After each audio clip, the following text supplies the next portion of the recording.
नमस्ते भाइयों। मैं आपका दोस्त ब्रह्मदत्त। जैसा कि आप लोग जानते हैं कि मैं फैमिली मैटर्स के रिगार्डिंग अपनी जो कानूनी जानकारियां हैं उनको मैं आप लोगों के बीच में साझा करता रहता हूं। इसलिए आप लोगों से रिक्वेस्ट है कि इस चैनल को ज़्यादा से ज़्यादा सब्सक्राइब करें, ज़्यादा से ज़्यादा शेयर करें, ताकि कि जो जानकारियां हैं वो बहुत लोगों तक पहुँचे। आज का हमारा टॉपिक है कि अगर महिला मेंटेनेंस सीआरपीसी 125 के तहत में आदेश करा लेती है या उसका आदेश मेंटेनेंस में मेरिट के आधार पर या एक बच्ची जैसा भी हुआ हो उस पर वो एग्जीक्यूशन फाइल करती है सीआरपीसी 125 में। तो उसमें जो वारंट निकाला जाता है उसमें क्या करना चाहिए, हालांकि हम पहले अपने वीडियो में बता चुके हैं कि इसमें किस तरीके से आपत्ति देनी है, क्या करना चाहिए। आपने देखा होगा कि मैकेनिकल वे में सारी चीज़ें चलती है और महिला को एक प्रलोभन दिया जाता है कि बहुत सारा पैसा मिलेगा मेंटेनेंस के नाम पे, तो कभी डाइवोर्स के नाम पे, तो कभी घरेलू हिंसा के नाम पे। इससे क्या है कि आज के जो परिवार है, जो सामाजिक सभ्यता है हमारी और हिंदू संस्कृति है, इसका पूरी तरीके से विघटन किया जा रहा है, इसको तोड़ने का प्रयास किया जा रहा है। अभी हाल में ही सुप्रीम कोर्ट द्वारा एक आदेश आया जिसमें कि प्रेगनेंसी के संबंध में महिला को कुछ राहत दी गई है। तो ऐसे जो कानून जो बनाए जा रहे हैं ये महिलाओं को बर्बाद करने के लिए ही बना जा रहा है। ये चीज़ जब तक महिला समझेगी तब तक उसका सब कुछ उजड़ गया होगा। तो मेरा कहने का मतलब ये है कि जो मेंटेनेंस है, जो घरेलू हिंसा और जो दहेज प्रताड़ना या जो भी मामले महिला अपने पति या अपने ससुराल वालों के खिलाफ में जो दायर करती है उसमें उसका केवल इंटेंशन ये रहता है कि किसी भी तरीके से मेंटली और फाइनेंशियली टॉर्चर करो, और फाइनेंशियली वीक करने के लिए ये केस फाइल किए जाते हैं। एक बदले की भावना में गलत तरीके से पैसा ऐंठने के लिए फाइल किए जाते हैं। तो आपको अपना बचाव 125 सबसेक्शन 3 में अगर आपकी पत्नी अगर एजुकेशन फाइल करती है तो आपको क्या करना चाहिए, और उसमें मजिस्ट्रेट जो है क्या वो गिरफ्तारी वारंट निकालते हैं, क्या वो गिरफ्तारी कब हो सकती है, इसके संबंध में आज हम बात करेंगे। एक्चुअली जब महिला 125(3) में एजुकेशन फाइल करती है तो मजिस्ट्रेट की जिम्मेदारी होती है कि उस एप्लीकेशन को देखे। कई सारी चीज़ें कॉन्ट्राडिक्टरी हो जाती है, उसमें आदेश के विपरीत हो जाती हैं, लेकिन क्या होता है कि एक मैकेनिकल वे में चलते हैं और हमारे जो वकील साहब हैं वो भी ये कहते हैं कि नहीं, आपकी पत्नी है, आपको भरण पोषण देना पड़ेगा। तो हमें ये बात खुद समझनी चाहिए, हमें देखना चाहिए कि मजिस्ट्रेट जो सम्मन जारी कर रहा है एग्जीक्यूशन पे 125(3) के आधार पे, तो हमें उस सम्मन में क्या करना चाहिए। आमतौर पे आपने देखा होगा कि जब सम्मन जारी किया जाता है तो उस पर हमारे अधिवक्ता या कोई भी भाई उस पर आपत्ति नहीं देता है। जब आप आपत्ति नहीं देंगे तो उसके बाद में तो वारंट निकलने ही निकलने हैं। और हमेशा ये कहा जाता है अगर कोई लड़का एफआईआर हो गया तो उसमें ये कहा जाता है कि नहीं, या तो आप पैसे दे दो या फिर आप जेल चले जाओ, जबकि ये प्रोसीजर गलत है। जब भी एग्जीक्यूशन फाइल होता है तो सबसे पहले सम्मन जारी किए जाते हैं, और सम्मन जारी करने का मतलब ये है कि प्रतिवादी है जिसके खिलाफ में सम्मन जारी किए जा रहे हैं उसको अपनी लिखित ऑन एफिडेविट आपत्ति देनी है। अगर उसको कोई आपत्ति कि आखिर में ये पैसा क्यों नहीं दिया जा रहा है, क्यों नहीं देना चाहते, ऐसी क्या वजह है।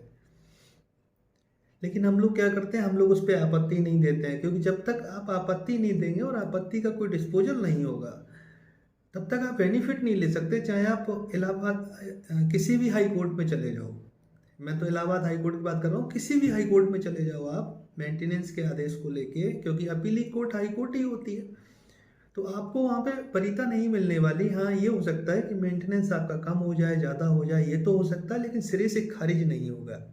तो आपको क्या करना है कि जब एग्जीक्यूशन जब फाइल हो तो एग्जीक्यूशन पे जैसे ही मजिस्ट्रेट आपके लिए सम्मन जारी करता है तो आपको सबसे पहले उसकी कॉपी लेनी है, और कॉपी लेने के बाद में यहाँ तक कि कॉपियाँ भी रिसीव नहीं कराई जाती हैं, आपको ऑन फाइल कॉपी रिसीव करनी है, उसमें लिखना है कि मुझे जवाब देना है। इस पर जो सम्मन आएगा, सम्मन में आप ऑन एफिडेविट आपत्ति अपनी दीजिए, आपत्ति पे सुनवाई होगी, अगर सेटिस्फाई आप जज को कर लिए, तो ठीक है, नहीं तो फिर आगे की प्रोसीडिंग जो भी हो। लेकिन आपने देखा कि कोई आपत्ति नहीं देते, उसके बाद में जज क्या करता है कि वारंट निकाल देता है। और सबसे बड़ी गलती यह है कि वारंट जो होता है ना, वारंट वो वसूली वारंट होता है, ना कि गिरफ्तारी वारंट होता है। आप कभी भी देखना कि राजस्व के संबंध में यह मैटर होता है, क्योंकि पैसे की वसूली का मैटर है, पैसे वसूल करने हैं, तो इसमें गिरफ्तारी के लिए वो वारंट नहीं होता है जो सम्मन के बाद में वारंट निकाला जाता है। तो वो गिरफ्तारी के लिए नहीं होता है, वो वसूली वारंट होता है। और वसूली वारंट जो है ना, वो पुलिस के पास डायरेक्टली भेज दिया जाता है, लेकिन ये प्रोसेस गलत है, आपको समझना पड़ेगा। सम्मन पर आपको आपत्ति देनी है, आपको नहीं आपत्ति देनी है। वैसे आपको आपत्ति देनी चाहिए, क्योंकि आपत्ति पे डिस्पोजल करेंगे और डिस्पोजल का आदेश लेके जब आप हाई कोर्ट जाएंगे तो आपको वहाँ बेनिफिट मिलेगा, आपका मेंटेनेंस भी खारिज हो सकता है, क्योंकि वो एप्लीकेशन जो आपकी आपत्ति की है ना, वो मेरिट पे डिसाइड की जाएगी कि आखिर में जजमेंट में गलतियाँ थी, या मेंटेनेंस क्यों नहीं देना चाहिए, या आप परेशान हैं, या जो भी एक्स वाई जेड जो भी चीज़ें हैं। कोई भी वारंट निकालने के लिए जो वादी है, यानी आपकी पत्नी है, उसको एक एप्लीकेशन देनी पड़ेगी कि सर ये पैसा नहीं मिल रहा है, इसका वारंट निकाला जाए। तभी वो आपके लिए वारंट जारी कर सकता है, और वो भी वसूली वारंट। और वसूली वारंट की कॉपी हमेशा डिस्ट्रिक्ट मजिस्ट्रेट के पास में जानी चाहिए। लेकिन आमतौर पे आपने देखा होगा कि जो वारंट होता है, वसूली वारंट की कॉपी होती है, वो हमेशा पुलिस के पास में जाती है। पुलिस को क्या पावर है किसी का राजस्व रिकवरी करने का? कोई बता सकता है मुझे? पुलिस को पावर नहीं है, केवल सीआरपीसी 145 सब सेक्शन 2 के तहत में वो किसी संपत्ति को सीज करने की पावर रख सकता है, और उसके लिए भी एसडीएम को संतुष्टि उसको देनी पड़ेगी, और उस पे दोनों पक्षों को सुना जाएगा। ये लंबा प्रोसेस होता है। अगर आप पैसा नहीं दे रहे हैं तो आपकी संपत्ति, लेकिन जो वसूली वारंट है उसकी आरसी बन के बाकायदा डीएम डिस्ट्रिक्ट मजिस्ट्रेट के मार्फत वहाँ पे जाएगी। ऐसा नहीं है कि अगर पति ने अगर पैसा नहीं दिया और पति नहीं आ रहा, वसूली वारंट निकले तो पुलिस जाके उसको अरेस्ट कर ले, या जज उसको अरेस्ट कर दे। ऐसा नहीं है। जब आपके पास वसूली के लिए, जब आपको कुछ नहीं है, आपके पास कोई वसूली की कोई चीज़ें नहीं है, आपकी वसूली नहीं हो पा रही और आप देने से आनाकानी कर रहे हैं, तब भी वादी एक एप्लीकेशन मूव करेगा और गिरफ्तारी वारंट के लिए बोलेगा कि साहब इनको बुलाया जाए और इनको गिरफ्तार किया जाए, ये मेंटेनेंस की अदायगी नहीं कर रहे हैं। तो आप कहने का मतलब समझे, आपके खिलाफ में जब एग्जीक्यूशन फाइल होता है तो आपको सबसे पहले सम्मन पे आपत्ति देनी चाहिए, उसकी कॉपी लेनी चाहिए।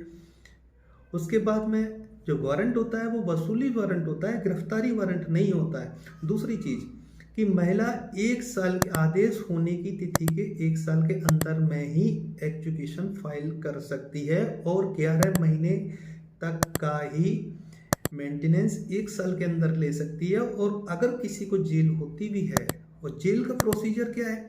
जेल का प्रोसीजर ये है कि वसूली वारंट पे कोई रिकवरी नहीं हुई, उसके बाद में जेल, वो भी कारण वगैरह स्पष्ट किए जाएंगे। ये सारी चीज़ें हम आपको बताते रहेंगे।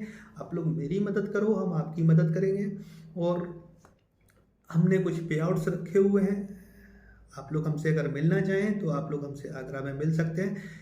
कानून की जो बारीकियां हैं, जो मैंने अपने व्यक्तिगत जीवन में देखी हैं, इन सारी चीज़ों से हम आपको अवगत कराते रहेंगे। और मेरी मुहिम है कि किसी भी तरीके से निर्दोष परिवारों को बचाना। मेरे बारे में कुछ लोग अफवाहें फैलाते हैं, ऐसी अफवाहों पर ना जाएं, क्योंकि हमारे वीडियो के मार्फत, हमारे पर्सनल एक्सपीरियंस के मार्फत आपको समझ में आता होगा कि हम कहाँ तक सही बोल रहे हैं, कहाँ तक गलत बोल रहे हैं। और मेरा शुरू से ही ये इंटेंशन रहा है, हालांकि पैसे का लेन देन है। देखो, मैं पैसा लेता हूँ क्योंकि हमारे भी 2 बच्चे हैं, क्योंकि अगर हम इन्हीं सब चीज़ों में लगे रहेंगे तो हमारी अपनी जिम्मेदारियां दूर हो जाएंगी, क्योंकि हमें भी वकील को पैसा देने के लिए 4 बार सोचना पड़ता है। हर किसी की जिम्मेदारियां हैं, इसको अदर वे में मत लीजिए। आप लोग मेरा सपोर्ट करिए, हम आपका। लेकिन हाँ, इतना वादा करते हैं कि हम आपको किसी भी तरीके से फंसने नहीं देंगे, बशर्ते आप मेरे हिसाब से चल जाएं। बाकी का आगे हम बताते रहेंगे, तो घबराने की कोई ज़रूरत नहीं है। अगर आपको गलत तरीके से अगर जेल भेज दिया जाता है, आप चाहते हैं आपके खिलाफ सम्मन निकल गए, सम्मन के बाद में तुरंत वसूली वारंट पे ही आपको जेल भेज दिया जाता है, आमतौर पे ये होता है। होता वसूली वारंट है, लेकिन पुलिस क्या करती है, गिरफ्तार करने के लिए बोल देती है। जज क्या करता है, गिरफ्तार करने के लिए बोल देता है। जिस लड़के को जेल भेजने, तो ये इलीगल गिरफ्तारी है, ये हैवियस कॉर्पस का मामला बन जाता है। तो ऐसे बहुत सारे ऐसे रोचक तथ्य हैं जो मेंटेनेंस से जुड़े, जो हम आपको बताते रहेंगे।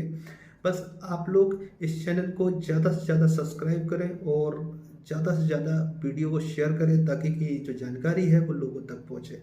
धन्यवाद। जय माँ बगलामुखी।